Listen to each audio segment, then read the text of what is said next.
All right, guys. So we're going to talk about how you can use intellectual property for defense and how it is just used in your company. We're going to go over copyright, trademark, and patent. So how does it used, Paul? Well, I think, the traditional approach for a lot of sellers is I go get a trademark, I come up with a brand name for my product, I get a trademark, I go into brand registry, I'm safe.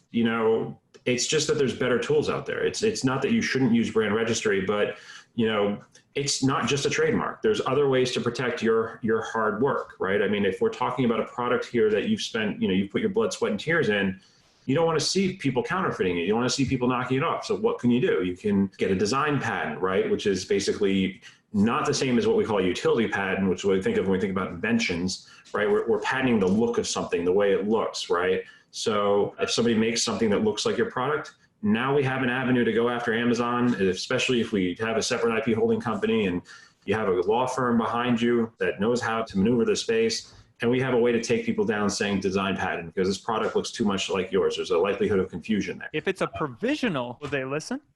If it's a provisional, Amazon typically will not listen. And the provisional patents don't give you enforcement rights. Provisional patents are great because they let you get to market quickly if you have a patent coming, or even if you don't, because you get to say patent pending on your product. That's what okay, so here's the tip then. I'm going to be cutting you off here so that this stays quick. So it is like we're talking about armor and defense here. That will make people run away potentially and not try to fight with you. Right. I mean, people aren't going to invest a lot of money in a product, hopefully, if they see patent pending. It's helpful. But if they do, it's not the best tool. But patent pending relates to your ability to get a utility patent to prove that your invention is novel, that it's not obvious, that whatever it is. But design patent is totally different. It's a lot cheaper than a utility patent. It's probably less than half the price what we charge typically. The cost is draftsman fees, but it's a great weapon. It's a great tool to have for people. It deters people from infringing you. And really, for someone to challenge the validity of your design patent, that's an expensive case.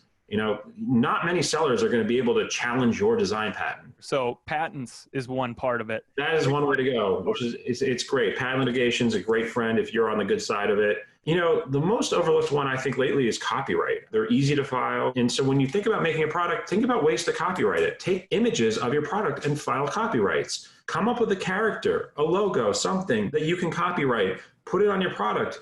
Things that if somebody else were to copy and put on their product because they're they're making a knockoff, you now have copyright infringement claims against that person for the look of the product, right? For the use of a particular character, like your super sharp knife has, funny looking shark teeth on it, right? And somebody else makes a shark teeth knife. I make bad examples, but you get the point. So let's say you're doing a laptop case, okay? You can't get design patent on this because you're still doing the same form factor or maybe added a new zipper, like whoop-de-doo. Not going to get a patent. Definitely not utility. You might, but you can definitely have a copyright on the image. Absolutely. Okay, yeah. But yeah, so that way, if you make a new design, now you could copyright perhaps multiple parts of that design. Is that? Yeah, I mean, exactly. Well, of course, anytime you're putting in original art on a product, you have an opportunity for copyright, right? Anytime there's original art, right? So if you make a very generic looking product, not a lot of original art there, but the moment you put original art on, and that original art is what distinguishes your brand, your product from others, and that's how people recognize your product as it's trending.